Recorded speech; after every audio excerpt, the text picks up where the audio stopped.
Hi, Microeconomics 2, Chapter 3, Game Theory wajjin laalla.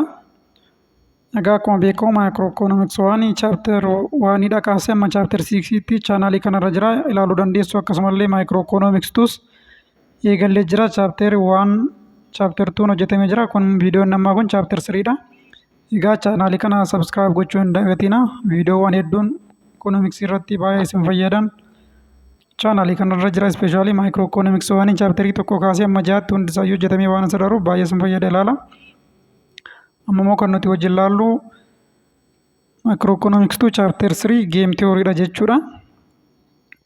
Egaa Game Theory ilaaluu keessaniin dura warri Chapter 2 Oligopoly Market ilaalle dursanii yoo ilaaltan baay'ee gaariidha. Yaa Oligopoly irratti dippeend ta'an kuni.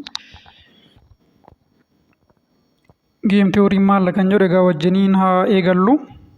Game is any situation in which players or participants make decision by taking into account each other's action in the response and the outcome of the game depends on the decision of each player jedha.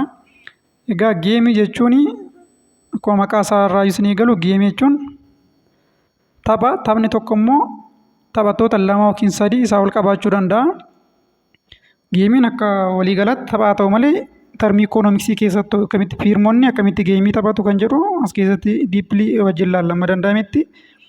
Egaa geemii taphatamu keessatti paartisipaantonni yookiin immoo pileeyeroonni jiru lama yookiin lama ol kan ta'anii pileeyeroonni kun murtoo murteessuu jechuudha. Disishinii mataa isaanii murteessu maal gochuudhaaf moo'icha argachuudhaaf disishinii mataa isaanii murteessu garuu disishinii kana yeroo murteessanitti aakshinii dorgomaa isaanii yaada keessa galchuudhaanidha jechuudha. Dorgomaa isaanii sun mo'achuu barbaadu waan ta'eef geemii kamuu keessattuu taphattoonni aakshinii dorgomaa isaanii yaada keessa galchuudhaan murtoo wayii murteessu jechuudha. Aawutkaamiin argamu immoo geemii sun irraa aawutkaamii yookiin riizaaltiin argamu immoo maal irratti hundaa'a?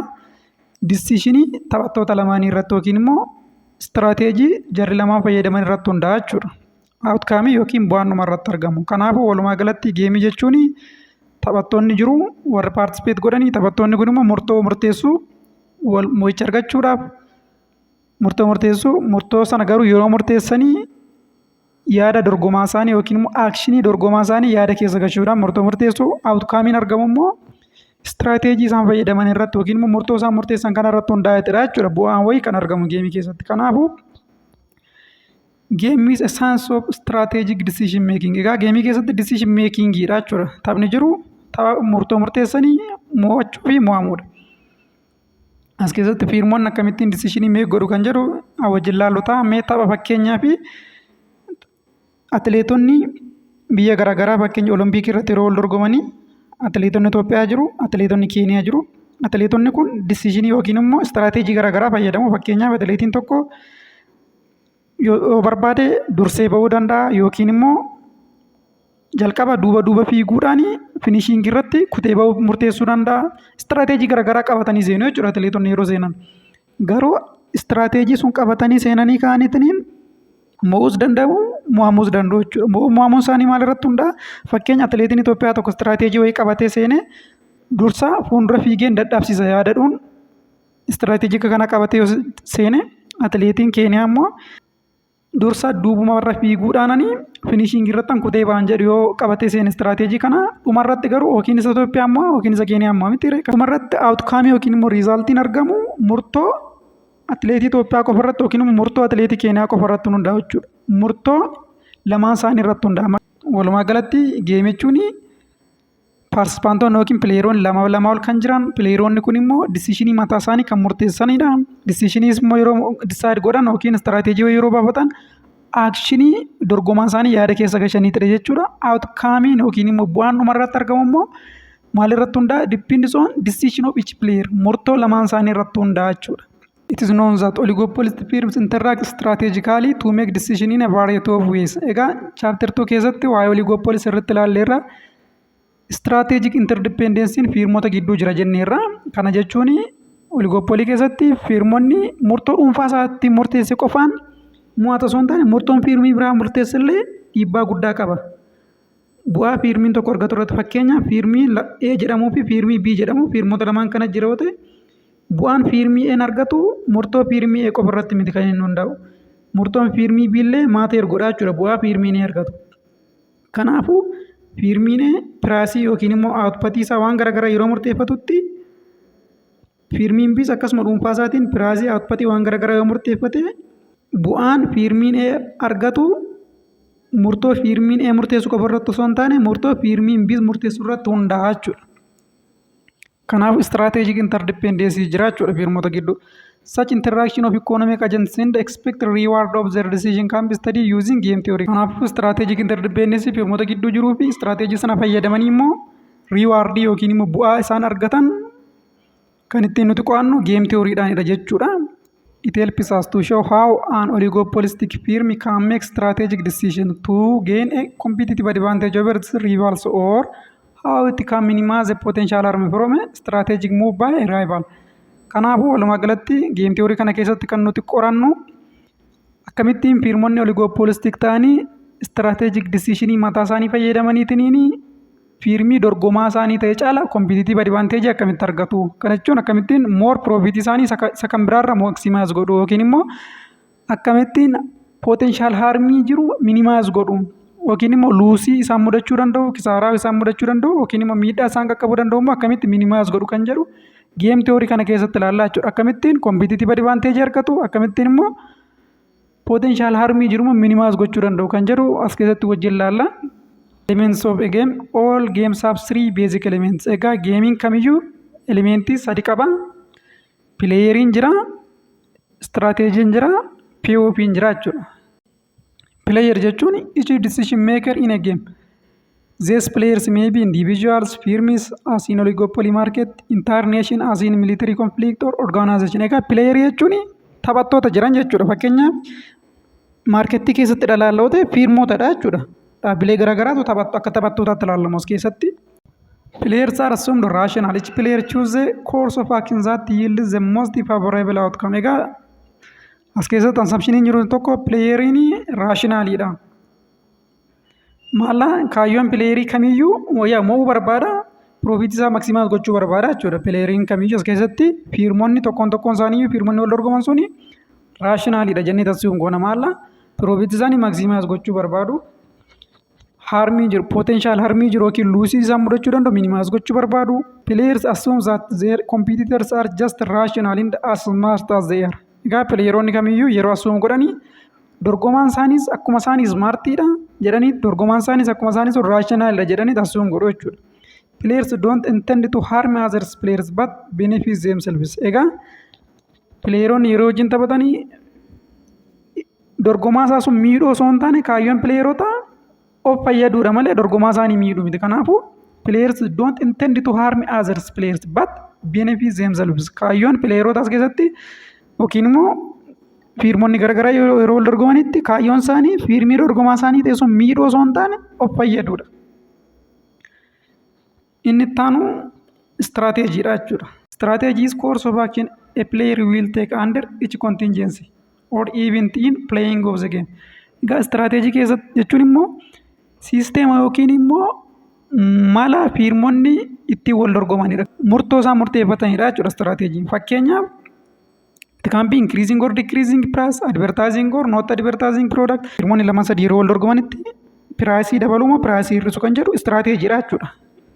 Yoo piraasii dabaluu irra naa waaxaadhanii yaadan piraasii dabaluu, yoo piraasii hir'isu irra naa waaxaadhanii yaadan piraasii hir'isu. Advertaas godhumoo advertaas gochuu dhiisu. Fakkeenyaaf dhaabbata piroodaaktii isaanii sun TV irratti beeksisuu moo beeksisuu dhiisuutuun caalatti naaf gaariidha jedhanii yaadaniitiin yookiin advertaas godhu yookiin immoo advertaas gochuu dhiisu. Kanaafuu istirateejii jechuun mala isaan ittiin wal dorgoman jechuudha. Course of action a player will take under each contingency or event in playing of the game. Kanaafuu istirateejiin mala ittiin wal dorgoman fakkeenyaaf piraasii dabaluu fi dabaluu dhiisuu.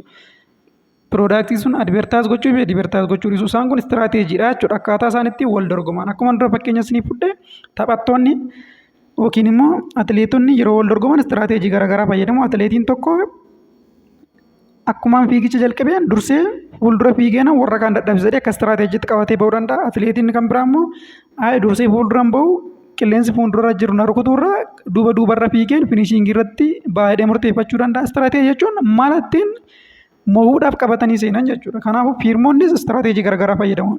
Gatii dabaluu yookiin gatii hir'isuu, piroodaaktii isaanii advertaas gochuu yookiin advertaas gochuu dhiisuu. Akkuma kanaan Istiraateejii garaagaraa fayyadamu jechuudha fiirmonnis. Kanaafuu outcome yookiin immoo bu'aan fiirmonni argatan istiraateejii isaan fayyadaman irratti kan hundaa'u. Strategy is said to be optimal strategy if it is maximize expected return of the strategic choices. Egaa expected return isaanii maximize godha yoo ta'e kana jechuun profit isaanii maximize godhaaf yoo ta'e optimal strategy jedhama jechuudha. Elementoota geemii keessaa inni sadaffaan payoff dha. Payoff is the final return or outcome or the consequence of each combination of strategy played by the two players. Egaa payoff jechuun immoo final riitarnii isaan argatan yookiin outcome yookiin immoo riizaaltii argame jechuudha. Istiraateejii sun fayyadamanii erga taphatanii booda dhumarratti riizaaltii yookiin outcome'n argame payoff jedhama jechuudha. Payoff jechuun fakkeenyaaf akka fiirmiitti yuutiliitii ta'uu danda'a, piroofiitii ta'uu danda'a. Fiirmonni lama ittiin wal dorgomanii ka'anii istiraateejii garaagaraa ittiin wal dorgomanii ka'anii piroofiitiin isaan argatan payoff jedhama jechuudha. Kanaafuu walumaa galatti payoffiin riitarnii yookiin immoo outcome fiirmonni wal dorgomanii ka'anii dhumarratti argatanidha. Tansuudhaan payoff maatiriksiin maal kan jedhu ilaallu egaa payoff matrix is a table which summarizes the payoff for all the strategies open to the firm and reverse response is called payoff matrix. Egaa payoff matrix jechuun kunoo bifa teebilii asitti argitan kana kan fakkaatudha. Maallanni kan agarsiisu istiraateejii fiirmonni fayyadamanii fi istiraateejii sun fayyadamanii ka'aniitiin immoo outcome yookiin riitarniin fiirmonni argatan maal kan jedhu teebiliin iddoo tokkotti agarsiisu payoff matrix jedhama jechuudha. Kanaafuu payoff matrixiin bifa asitti teebilii kanarratti argitanidha. Fakkeenyaaf exampiliin kun maal jedha advertising game played by two firms. Egaa as keessatti fiirmii lamatu jira, fiirmii A fi fiirmii B dha. Egaa karaa bitaa kanaan kan barraa'ee jiru fiirmii A istiraatiijii kan jedhudha. Asiin karaa mirgaarra kan gubbaasarra kan jiru immoo fiirmii B istiraatiijiidha. Egaa fiirmonni kun lama maalii wal dorgomu advertise gochuu fi advertise gochuu dhiisu. Piroodaaktii isaanii sun TV waan garaagaraa fayyadamanii beeksisuu moo beeksisuu dhiisuu kan jedhu irratti wal dorgomu jechuudha. Kanaafuu bu'aan isaan argatan beeksisuu isaanii fi beeksisuu dhiisuu isaanii irratti hundaa'uudhaanidha jechuudha jarri kun kan wal caalan. Kanaafuu as keessatti lakkoofsonni barraa'anii jiran kun inni fuuldura jiru piroofiitii fiirmii Eeti, inni lammaffaa irratti barraa'u piroofiitii fiirmii Biiti. As keessatti 5 kan fiirmii Eeti, 7 immoo kan fiirmii Biiti jechuudha. As keessatti 4 kan fiirmii Eeti, 6 immoo kan fiirmii Biiti kan. Asittis 4 kun kan fiirmii Eeti, 5 immoo kan fiirmii Biiti. Bifuma kanaadha jechuudha. Kanaafuu lakkoofsi fuulduratti barraa'ee jiru kan fiirmii E isa karaa bitaa barraa'ee kana jiruuti. Lakkoofsi itti aanee barraa'ee jiru immoo kan fiirmii B isa tooppii irratti barraa'ee jiru kanaati. Kanaafuu fakkeenyaaf fiirmii E'n advertise yoo godhe piroodaaktii isaa, fiirmii B'nis advertise yoo godhe piroofiitiin fiirmii E'n argatu 5dha. Piroofiitii fiirmii B'n argatu immoo 7dha jechuudha. Lakkoofsonni as argartan kun yuunit piroofiitidha. Kana jechuun outputii tokkorraati piroofiitii isaan argatan jechuudha. Waan isaan gurguran tokkorraa piroofiitii isaan argatan. Fiirmii E'n advertise godheetiniin fiirmii B'n immoo don't advertise yoo godhe iddoo kanadha jechuudha. E'n piroofiitii 4 argate B'n piroofiitii 6 argata jechuudha. Fiirmii E'n don't advertise godhe fiirmiin B immoo advertise yoo godhe E'n 4 argata B'n 5 argata. Inni itti aanu kun immoo fiirmiin E's don't advertise godhe fiirmiin B's don't advertise godhe yoo ta'e immoo kana jechuun fiirmonni lamaan isaaniiyyuu don't advertise yoo godhan fiirmiin E 3 argata fiirmiin B immoo piroofiitii 6 argata jechuudha. Kanaafuu oliigoopoolii keessatti bu'aan fiirmiin tokko argatu murtoo dhuunfaa isaatiin murteesse qofa irratti miti. Murtoo fiirmiin dorgomaa isaallee murteesse irratti hundaa'a jennee kan dubbachaa turre kanaafidha. Asuma irratti yoo ilaalle fakkeenyaaf isa jalqabaa kana qofa yoo ilaalle asitti fiirmiin advertaasan godha dheedoo murteeffate bu'aan fiirmiin argatu yookiin 5 argata yookiin 4 argata jechuudha. Ofiisaa murtoo isaa qofa irratti hundaa'a. Murtoo fiirmii B irratti hundaa'a waan ta'eef. Fiirmiin advertaase godheetuma ka'ee B'nis yoo advertaase godhe E'n 5 argata B'n 7 argata. Fiirmiin advertaase godheetuma jiruuti fiirmiin B immoo don't advertaase yoo godhe E'n 4 argata B'n immoo 6 argata. Kanaafuu bu'aan fiirmiin argatu murtoo E qofa irratti advertaase gochuu E qofa irratti osoo hin taane murtoo B irratti illee hundaa'a jechuudha. Kanaafuu E'n advertaase godheetuma too jiruuti B'nis yoo advertaase godhe E'n 5 argata B'n advertaase gochuu dhiisnaan immoo E'n 4 argata jechuudha. Kun kiliir isinii ta'eera yaada. Murtoon fiirmii tokko fiirmii biraa irratti effektii guddaa qaba jechuudha. Oligopolii keessatti istiraatejik interdependence of fiirmiitu jira kan jenne isa kanadha. Baay'ee kiliirsinii taatee yaada. Kanaafuu teebiliin kun pee of maatiriksiidha jechuudha. Istiraatejii fiirmonni lamaan iyyuu fayyadamanii fi outkaamii isaan argatan iddoo tokkotti kan agarsiisu kun pee of maatiriksi jedhama jechuudha. Ittaansuudhaan kan ilaallu cooperative and non-cooperative games. The economic games that firms play can be either cooperative or non-cooperative. Egaa geemiin ikonoomii keessatti firmoonni taphatan yookiin cooperative yookiin non-cooperative.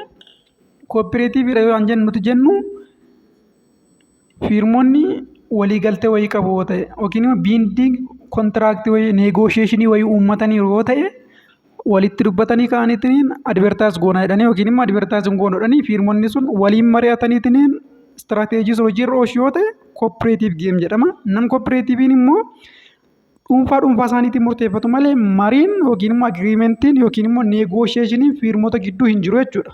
Non cooperative keessatti immoo kanaafuu tokkoon isaa ilaallu.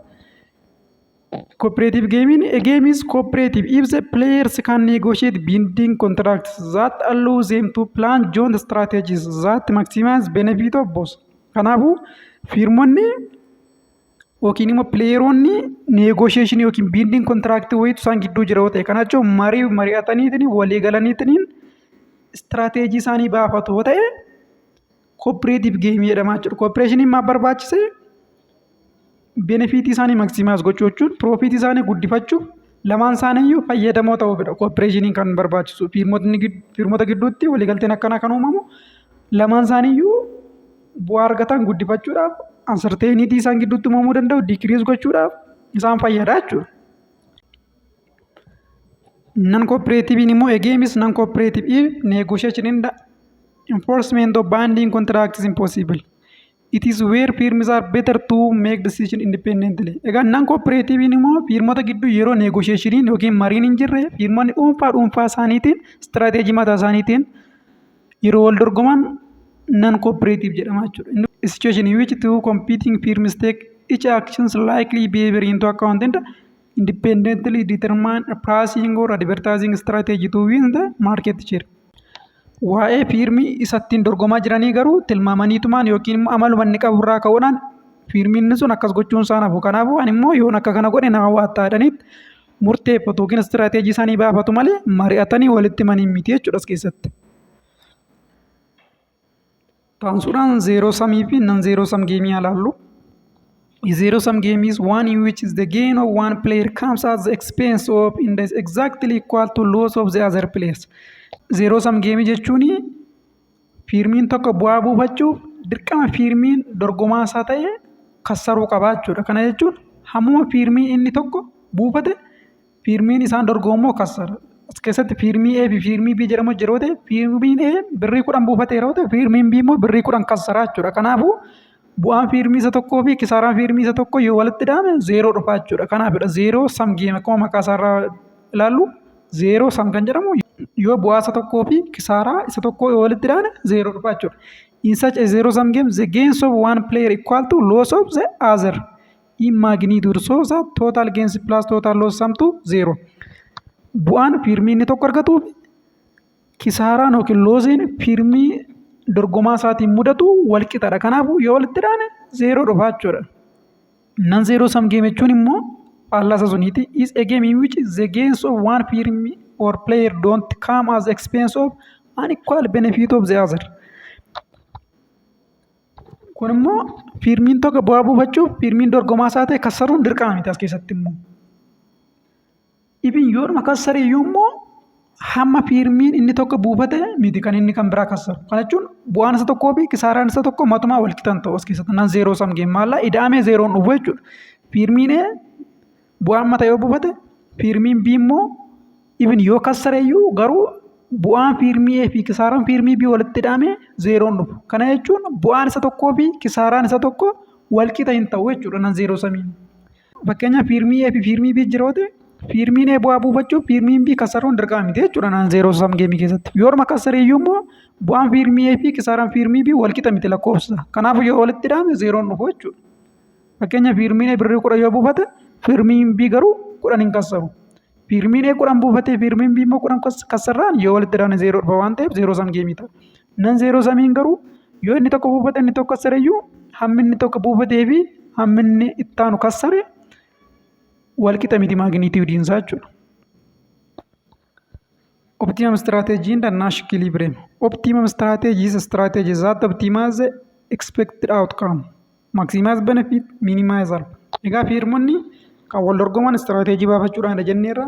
Optimum strategy jechuun is a strategy that optimizes the expected outcome. Outcome isaan argatan kan optimize godhu optimum strategy jedhama. Kana jechuun benefit yookiin profit isaanii kan maximize godhu harmi yookiin immoo loss isaanii immoo kan minimize godhu optimum strategy irrattidha jechuudha. Ittaan suuraan kun immoo assumptionii game theory-ti. Inni jalqaba the game is one shot game. They play once only, not repeated. Geemiin tokko aluma tokko taphataa malee irra deddeebi'anii hin taphatanii jechuudha. Kun assumptionii isa jalqabaati. Inni ittaanu no cooperation between the players. Playeroota gidduu agreementiin hin jiru. Dhuunfaa isaaniitiin strateejii baafatanii wal dorgomu malee cooperationiin isaan gidduu hin jiru. Kun assumptionii lammaffaadha. Assumptionii inni kan bira no communication between the players, so decision is simultaneous without knowing each other's action. Fiirmonni simultaneously yookiin immoo at the same time decisionii mataa isaanii baafatu yeroo wal fakkaataa decide godhan illee malee agreementii uummatanii yookiin immoo walii galanii miti dhuunfaa isaaniitiin garuu yeroo wal fakkaataatti decisionii mataa isaanii yookiin immoo strateejii mataa isaanii baafatu jechuudha. The game is represented in normal form using pure matrix. Players are rational. A player always thinks that its computer is as smart as it is. Fiirmiin dorgomaa koo ta'es akkuma koo smartiidha dheetiniin yaada kanaafuu equally wal dorgomu jechuudha as keessatti. Ittaansuudhaan konseptii lama laallaa dominant equilibrium fi Nash equilibrium maallaa kan jedhu haa laallu. Dominant strategy is an optimal strategy of a player no matter the strategy chosen by other firm. Egaa dominant strategy jechuun strategy firmii tokko optimal strategy ta'e. Kana jechuun strategy firmii tokko benefitii isaa yookiin profitii isaa maximize godhu harmi yookiin loosii isaa immoo minimize gochuu fi danda'u no matter what strategy chosen by other firm.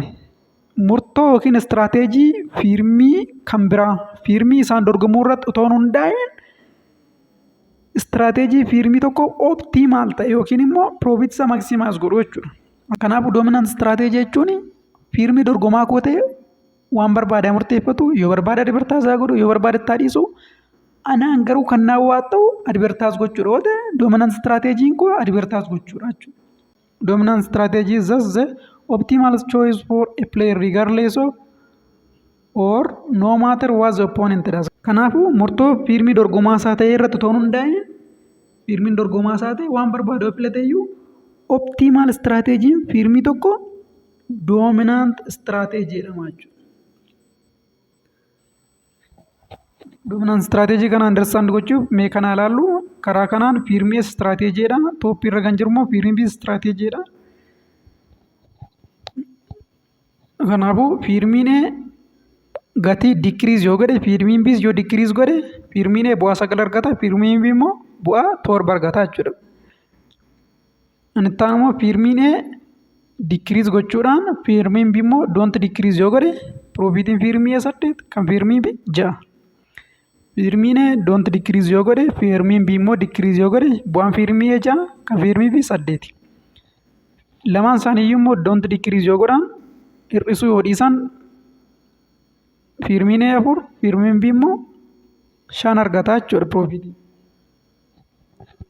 Piyoo maatirksii kanarratti hundaa'uudhaan dominant strateejii fiirmii maalla dominant strateejii fiirmii biyoo maalla kan jedhu asuma irratti wajjin ilaallu. If A expect B choose decrease, A chooses decrease. If A expect B choose don't decrease, A chooses decrease. So dominant strategy fiirmii decrease gochuudha jechuudha.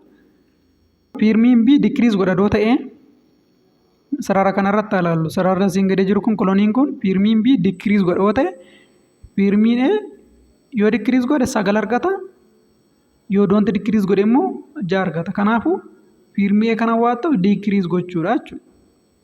fiirmiin B decrease godha yoo ta'e fiirmiin sagalii fi ja'a keessa sagal isaa wayya waan ta'eef fiirmiitiin kana waan ta'u decrease gochuudha jechuudha.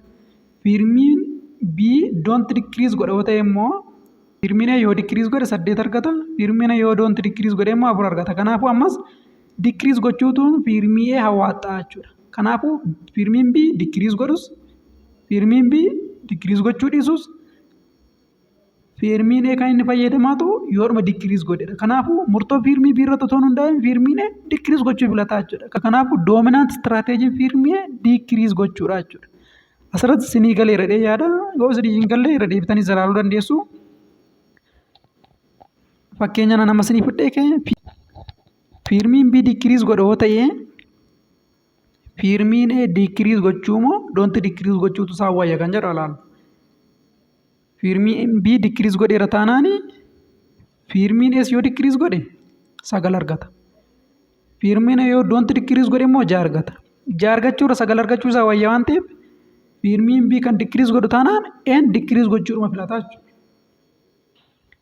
Yoo immoo fiirmiin B don't decrease godha ta'e immoo fiirmiin A yoo decrease godhe wajjiniin 8 argata. Fiirmiin A yoo don't decrease godhe immoo 4 argata. Kanaafuu 4 argachuurra 8 argachuu isaa wayyaa waan ta'eef fiirmiin A decrease godha jechuudha. Kana jechuun fiirmiin B yoo decrease godhes fiirmiin B yoo don't decrease godhes fiirmii A kana waan ta'u decrease gochuudha. Kana jechuun murtoo fiirmii B irratti otoo hin hundaa'in B'n decrease godhes isas A'dhaan kana waan ta'u decrease gochuudha. Kanaafuu dominant strategy fiirmii A decreasing priceidha jechuudha. If A expect B chooses kana jechuun A'n B'n decrease godhadha yoo yaades A'n decreaseedhuma godha. B'n don't decrease godhadha yoo yaades A'n dirqama decreaseedhuma godha. Kanaafuu murtoon A decreaseedhuma waan ta'eef murtoo B irratti otoo hin hundaa'in B'n decrease godhes isas A'dhaan kana waan ta'u decrease gochuu waan ta'eef dominant strategy fiirmii A decreasing priceidha jechuudha. So since firm A choose decreasing strategy disregarding to the strategy chosen by B, its dominant strategy is decreasing price. Dominant strategy firm A maalla decreasing price dha jechuudha. Egaa asitti moora akkasiniif galuuf jedheenanii amma tokko suuta dheen deemaa jira.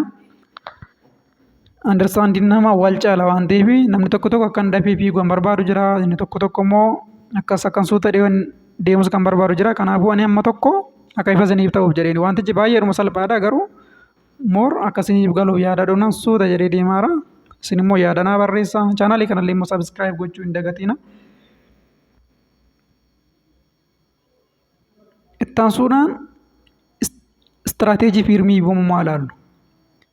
Isuma jalqabaatti deebuudhaani biidhaanoo kana waattoo maalla.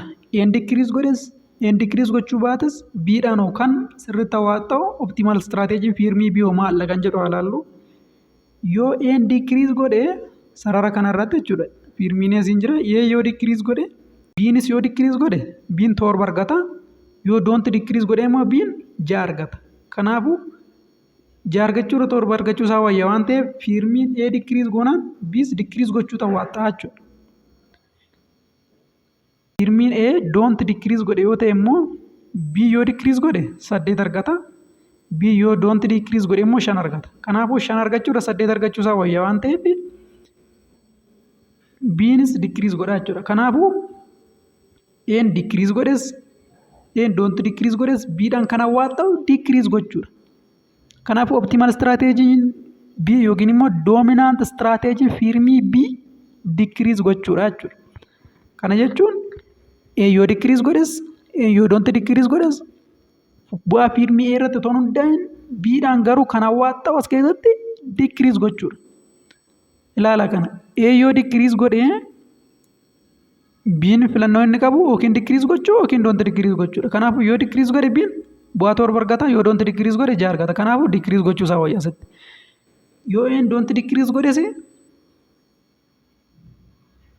bii yoo dikiriis godhe 8 argata. Bii yoo doonti dikiriis godhe 5 argata. Kanaafuu 5 argachuurra 8 argachuu isaa wayya waan ta'eef dikiriis godha jechuudha. If B expect A chooses kana jechuun yoo dikiriis godhes B dikiriis gochuu ta'uu ta'a. Yoo doonti dikiriis godhes B kana waan ta'u dikiriis gochuudha. Kanaafuu doominant istiraateejiin fiirmii B dikiriizingiidha jechuudha. Kanaafuu kan fiirmii A's kan fiirmii B's yeroo laallas keessatti doominant istiraateejiin isaanii dikiriis gochuudha. Kanaafuu doominant istiraateejiin lamaan isaanii decrease gochuudha. Sagalii fi torba jechuudha. Een sagal argata, biin torba argata. Eenis decrease godhe, biinis yoo decrease godhe bu'aan isaan argatan isa kanaa jechuudha. Een sagal, biin torba. So since firm B chooses decreasing strategy irrespective of the strategy chosen by B, its dominant strategy is decreasing price. Equilibrium in dominant strategy. When both players have dominant strategies, the equilibrium is known as equilibrium in dominant strategy. Egaa as keessatti firmiin S dominant strategy qaba, firmiin Bs dominant strategy qaba. Akka carraa ta'e dominant strategy firmii S decreasing dha, dominant strategy firmii Bs decreasing dha. Kan example kana. Kanaafuu firmoonni lamaanuu dominant strategy qabaannaan equilibrium in dominant strategy kana maal jedhama? Equilibrium in dominant strategy jedhama. When both players have dominant strategy, the equilibrium is known as equilibrium in dominant strategy. Firmoonni lamaan iyyuu dominant strategy erga qabaataniiti equilibrium as keessa jiru equilibrium in dominant strategy jedhama jechuudha. Kanaafuu equilibrium strategy firmoota kana decrease dha kan example isa kana jechuudha. Kanaafuu lamaan isaanii iyyuu decrease yoo godhan payoff isaanii bu'aan isaanii meeqa? A sagal, biin torba jechuudha. Yeroo lamaan isaanii iyyuu decrease godhan kun akkuma asii argitan A's kana waan ta'u dominant strategy firmii decrease, dominant strategy firmii Bs decrease. Kanaafuu een sagal, biin torba argata jechuudha. Example lammaffaa kan ammoo ilaallu firmii strategy, firmii Bs strategy dha.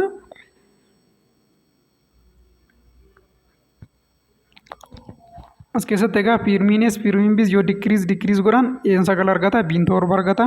Firmiin A decrease godhe, firmiin B immoo don't decrease yoo godhe firmiin A 5 kan B 6 argata.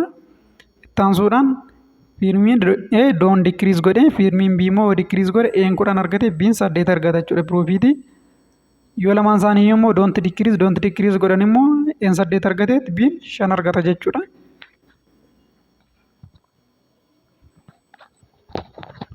Kanaafuu if A expects that B chooses decrease,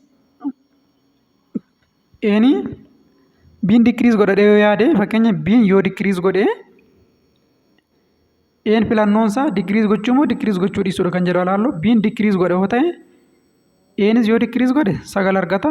A'n yoo don't decrease godhe immoo 10 argata. Kanaafuu 9 argachuudha 10 argachuu isaa wayyaa waan ta'eef A'n don't decrease godha jechuudha. Yoo biin decrease godhe A'n kana lamaan keessaa don't decrease filata 10. Yoo biin doesn't decrease godhe immoo A yoo decrease godhe 5 argata. A yoo don't decrease godhe 8 argata. Kanaafuu 5 fi 8 keessa 8 argachuu wayyaa waan ta'eef A'dhaa fi don't decrease godha jechuudha. Kanaafuu biin yoo decrease godhes, B yoo don't decrease godhes A'dhaan kana waan ta'u don't decrease gochuudha. B yoo decrease godhe A'n decrease goonaan 9 argata, don't decrease goonaan 10 argata. Kanaafuu 9 argachuudha 10 isaa wayyaa A'n don't decrease godha. Biin yoo don't decrease godhes A'n decrease goonaan 5 argata, A'n don't decrease goonaan 8 argata. 5 argachuudha 8 argachuu isaa wayyaa waan ta'eef don't decrease godha.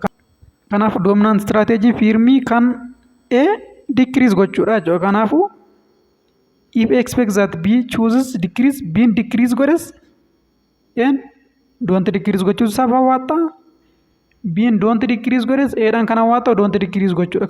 Kanaafuu murtoo firmii B irratti ta'uu hundaa'een A'dhaan yeroo hunda kana waata don't decrease gochuudha waan ta'eef dominant strategy firmii maalla doesn't decrease dha jechuudha.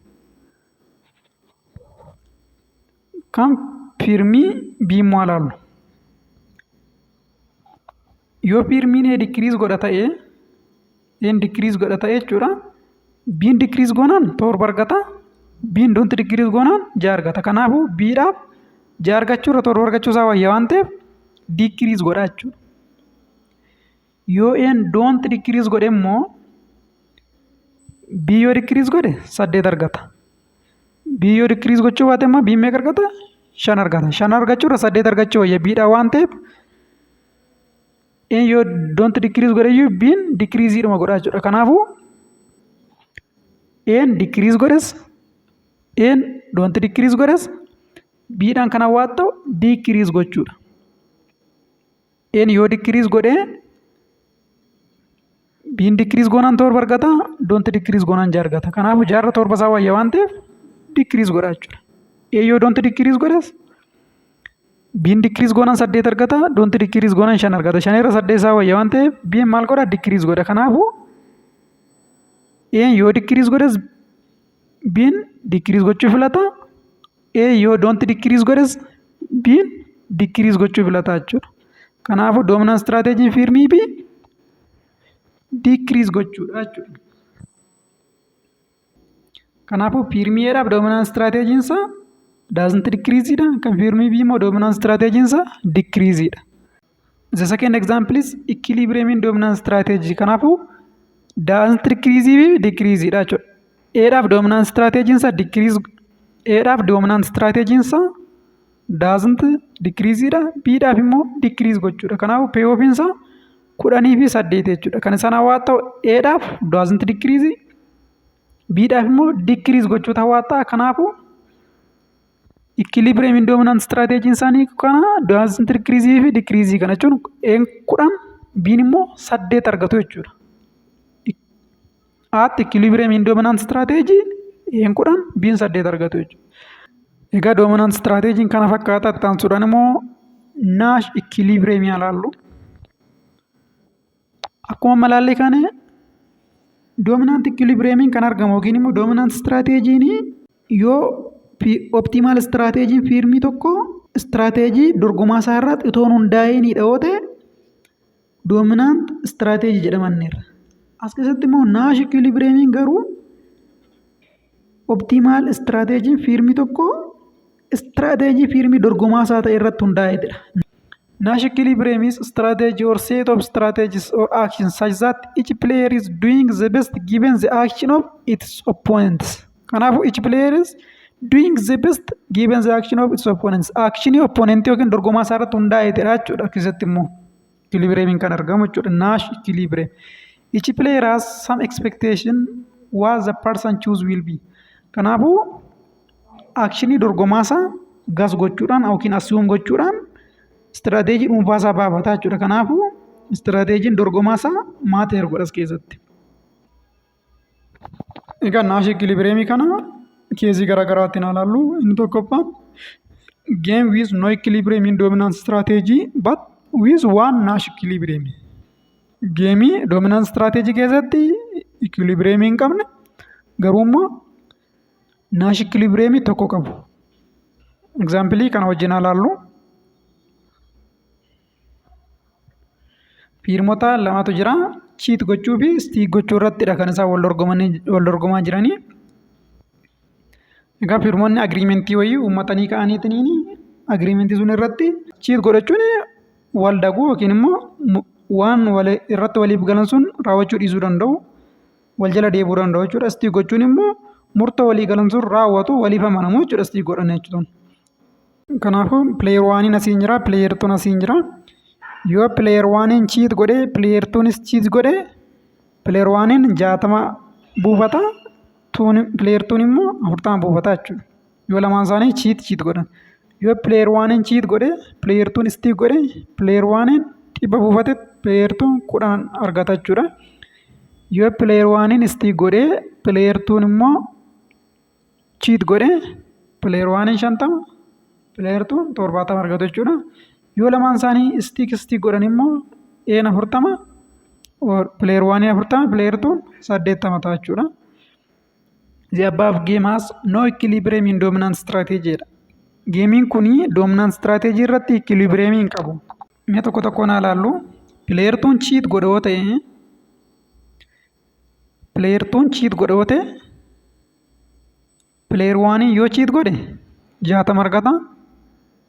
Yoo stick godhe immoo 50 argata. Kanaafuu yookiin player 1 cheat gochuu filata jechuudha. Player 2 stick godhe yoo ta'e immoo player 1 yoo cheat godhe 100 argata.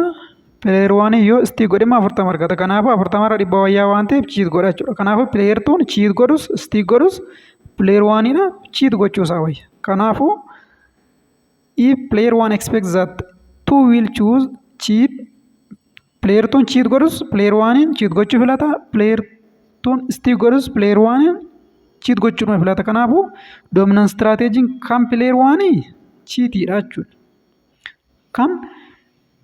Kan firmituutti immoo dabaru. pileer waaniin yoo cheat godhe pileertuun cheat goonaan 40 argata. Stick goonaan immoo 100 argata. Kanaafuu pileer waaniin cheat goonaan pileertuudha 40 argachuu wayya 10 kan argachuu irra waan ta'eef cheat godha jechuudha pileertuun. Yoo pileer waaniin stick godhe immoo pileertuun cheat goonaan 70 argata. Stick goonaan immoo 80 argata. Kanaafuu 70 argachuu irra 80 argachuu wayya waan ta'eef stick godha jechuudha. Kanaafuu as keessatti pileer waaniin cheat goonaan pileertuun cheat godha. Pileer waaniin stick goonaan immoo pileertuun stick godha jechuudha. Kanaafuu pileertuun murtoonsaa murtoo pileer waanii irratti hundaa'a. Yeroo hunda yookiin stick gochuu yookiin immoo yeroo hunda cheat gochuu hin danda'u. Optimal strateejii pileer waan irratti hin hundoofne hin qabu jechuudha pileertuun. As keessatti hubadhaati ilaala. Pileer waaniin cheat goonaanii pileertuun opshinii inni qabu yookiin 40 argachuu yookiin 10 argachuudha. Kanaaf 40 argachuu isaa wayyaa waan ta'eef cheat godha. Pileer waaniin stick goonaan immoo pileertuun opshinii inni qabu yookiin 70 argachuu yookiin 80 argachuudha. Kanaafuu 80 argachuu wayyaa waan ta'eef stick godha. Kanaafuu pileer waaniin cheat goonaan pileertuun cheat godha. Pileer waaniin stick goonaan pileertuun stick godha. Kanaafuu murtoon yookiin istiraateejiin pileertuu al takka cheat gochuudha al takka immoo stick gochuudha. Kanaafuu if firmituu expect that one will choose player waaniin cheat goonaan pileertuun cheat godha. Player waaniin stick goonaan immoo pileertuun stick godha. Kanaafuu dominant istiraateejiin qabu jechuudha pileertuun. Takka cheat godha takka stick godha. Iddoo lamaan saayyuu yookiin cheatii ta'e yookiin immoo stickii ta'e irra ta'e kun lamaan dominant strateejii qabaata ture pileertuun. Amma garuu pileertuun dominant strateejii waan hin qabneef geemiin kun it don't have equilibrium in dominant strategy. Dominant strategy irratti equilibrium hin qabu jechuudha. Pileer waaniin dominant strateejii qaba. Strateejiin isa cheat gochuudha. Kana jechuun pileertuun cheat godhes stick godhes pileer waaniidhaan kana waa ta'u cheat gochuudha waan ta'eef dominant strateejiin pileer waanii cheat gochuudha. Kan firmituu garuu yoo firmi waaniin cheat godhe firmituun kana waa ta'u cheat gochuudha. Yoo firmi waaniin stick godhe immoo firmituu kana waa ta'u stick gochuudha. Kanaafuu takka cheatii takka stickii waan ta'eef dominant strateejiin qabu jechuudha firmituun immoo. Kanaafuu geemiin kun akka walii galaatti do not have equilibrium in dominant strategy. Dominant strategy irratti equilibrium hin qabu jechuudha. Kanaafuu Nash equilibrium qabamoo hin qabu kan jedhu wajjin laalla. Since player one has dominant strategy and the player two has not, there is no equilibrium in dominant strategy. Player one in dominant strategy qaba, player two immoo dominant strategy waan hin qabneef it don't have equilibrium in dominant strategy. Dominant strategy irratti equilibrium hin qabu jechuudha geemiin kun. But there is Nash equilibrium given dominant strategy of player one. Kanaafuu dominant strategy player one kana irratti hundaa'uudhaan Nash equilibrium garuu qabaachuudha geemiin kun. Nash equilibrium garuu ni qabaata. Player one always play cheat, so it is better for player two to play cheat. As keessatti hojii ilaalleerra dominant strategy player one cheat gochuudhaan neerra. Kana jechuun player two cheat godhes stick godhes dhimma isaatii player oneidhaan kana waa ta'u cheat gochuudha. Kanaafuu player oneidhaan cheat gochuun akka waa ta'u erga beekamee booda player two maal gochuutu isaa waa ta'a. Player waaniin cheat godha taanaan player tuun cheat gochuu qaba jechuudha. Optimal strateejiin player two player waan irratti hundaa'uudhaan akkuma asitti barreessine ilaalle player waaniin cheat goonaan player two cheat gochuu ta'uu player waaniin stick goonaan player two stick gochuu ta'uu jenneerra. Ergasoo dominant strateejiin player waaniin immoo cheat gochuu argate player waaniin cheat godha. Player one erga cheat godhe player two kana waa ta'u cheat gochuudha jechuudha. Kanaafuu player two cheat godha jechuudha. Player one always play cheat, so it is better for player two to play cheat. By cheating it get 14, by sticking it get 10. Kanaafuu asumatti deebinee ilaalu dominant strateejiin player one cheat gochuudha jenneerra cheatiidha kunooti. Kanaafuu optioniin player two qabu yookiin cheat gochuu yookiin stick gochuudha waan ta'eef 40 fi 10 keessa 10 argachuurra 40 argachuu isaa wayya waan ta'eef pileertuun maal godha? Cheat godha jechuudha. Kanaafuu pileer waaniinis cheat godha, pileertuunis cheat godha. Naash ikilibireemii tokko qaba. Naash ikilibireemii maaf jedhame? Istiraateejiin fiirmituu kun istiraateejii fiirmii waanii irratti hundaa'eetidha malee fiirmii waaniin yoo barbaade cheataa godhu yoo barbaade stiikaa godhu anaaf garuu kana naa wayya kan jedhu hin qabu fiirmituun as keessatti maalla yoo fiirmii waaniin cheat godhe waaniidhaan tuudhaan cheat gochuu tawaata yoo fiirmii waaniin stiik godhe immoo tuudhaan stiik gochuu tawaata. Taphni kun naash ikilibireemii tokko qaba jechuudha. There is one Nash equilibrium in this game. Ittaansuudhaan keezii lamaffaa ilaalu. Game with no equilibrium in dominant strategy. Geemii dominant strategy irratti equilibrium hin qabne garuu more than one Nash equilibrium. Nash equilibrium tokko ol kan qabu. As keessatti geemiidha ammaa kana faana kan wal fakkaatu haa ilaallu as keessatti example kana. Example inni kun immoo pileer waaniinis pileer tuunis doominaant istiraateejii hin qabu kun noo jedha garuu naash ikilibireemii immoo lama qabaa jechuudha inni kun immoo alaallu pileer tuuni yoo cheat godhe pileer waaniini cheat gochuu moo stii gochuu isaa wayya kan jedhu alaallu pileer tuun cheat goonaani pileer waanii yoo cheat godhe 30 argata pileer waanii yoo stii godhe immoo 10 argata. Kanaafuu pileer waaniidhaaf 10 argachuu 30 argachuu isaa wayyaa waan ta'eef cheat godha jechuudha. Pileer tuun cheat goonaan pileer waaniin cheat godha. Yoo pileer tuun stiik godhe immoo pileer tuun stiik godhee ka'eeti pileer waaniin cheat goonaani pileer waaniin 70 argata. Stiik goonaan garuu 100 argata. Kanaafuu 70 argachuu 100 argachuu isaa wayyaa waan ta'eef pileer waaniin kun stiik godha jechuudha. Kana keessatti maal laallee pileer tuun cheat goonaan pileer waanii cheat gochuutu isaa baawwatta pileer tuun stiik goonaan immoo pileer waanii stiik gochuutu isaa wayyaa jechuudha. Kanaafuu yoo pileer tuun cheat godhe pileer waaniin cheat godha yoo pileer tuun stiik godhe pileer waaniin stiik godha. Kanaafuu takka cheat godha takka stiik godha. Kanaaf doominaant istiraateejii hin qabu jechuudha. Pileer waaniin kanaafuu no dominant strategy kanaaf no jedhame kan barraa.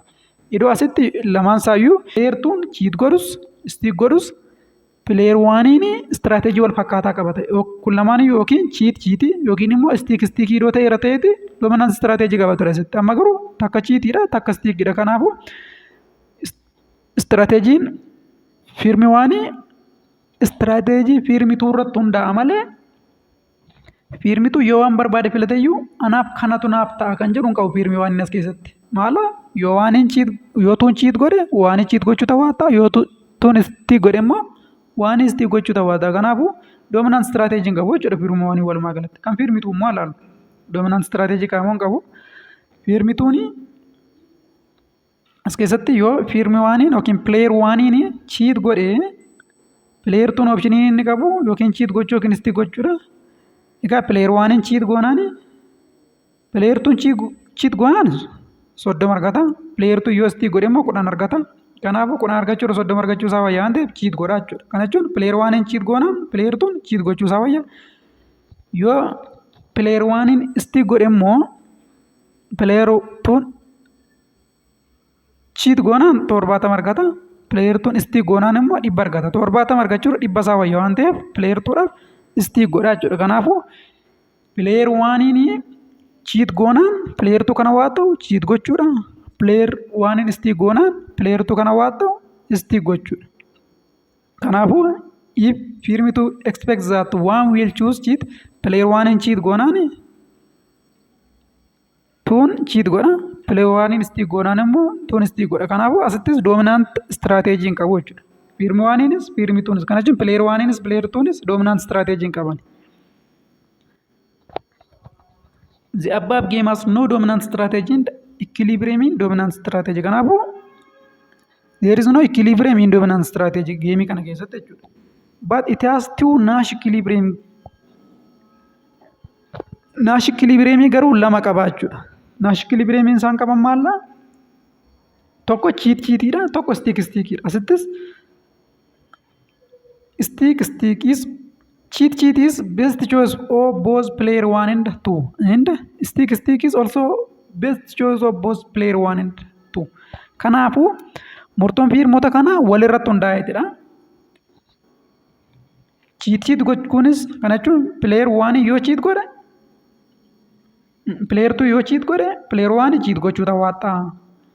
Player 2 stick goonaan player 1 stick gochuu tawaata. Kanaafuu cheat stick jedha. Kan isa lamaffaas immoo player 1 cheat goonaan player 2 cheat gochuu tawaata.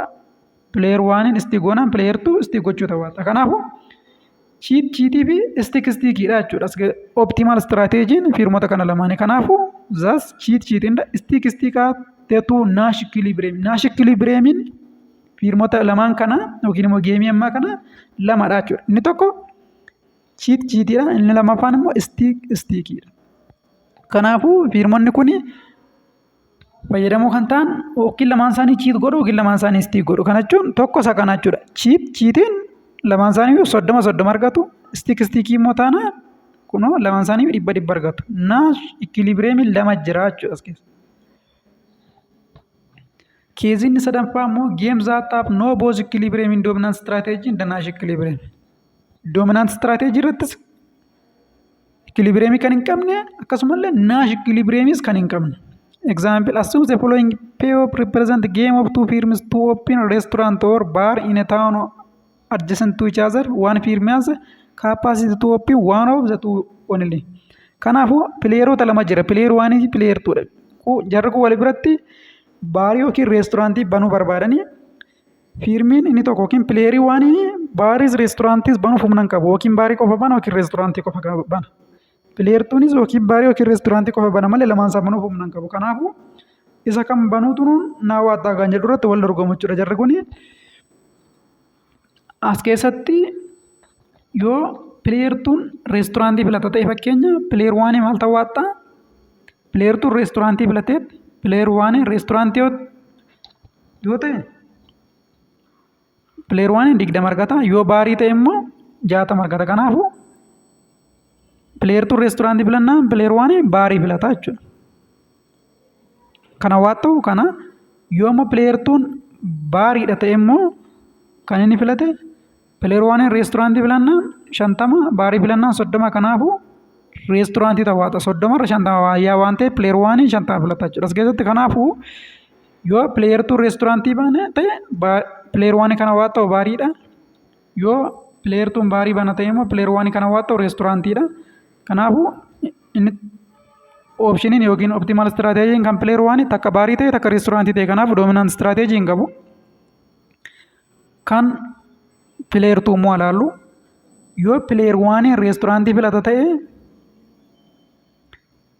pileer 2 reesturaantii filannaan 80 argata. Baarii filannaan 60 argata. Kanaafuu 80 kana isaa wayya 60 irra waan ta'eef pileer 2 reesturaantii filata jechuudha. Kana jechuun pileer 1 reesturaantii filannaan pileer 2 reesturaantii filata jechuudha. 80 isaa wayya 60 kana irra waan ta'eef. Yoo immoo pileer 1 baarii filata ta'e pileer 2 reesturaantii filannaan 40 baarii filannaan immoo 70. Kanaafuu 40 irra 70 isaa wayyaa waan ta'eef baarii filata jechuudha. Kanaafuu pileer 1 reesturaantii filannaan pileer 2 reesturaantii filata. Pileer 1 baarii filannaan pileer 2 baarii filata jechuudha. Kanaafuu yoo pileer 1 reesturaantii filate pileer 2 reesturaantii filata.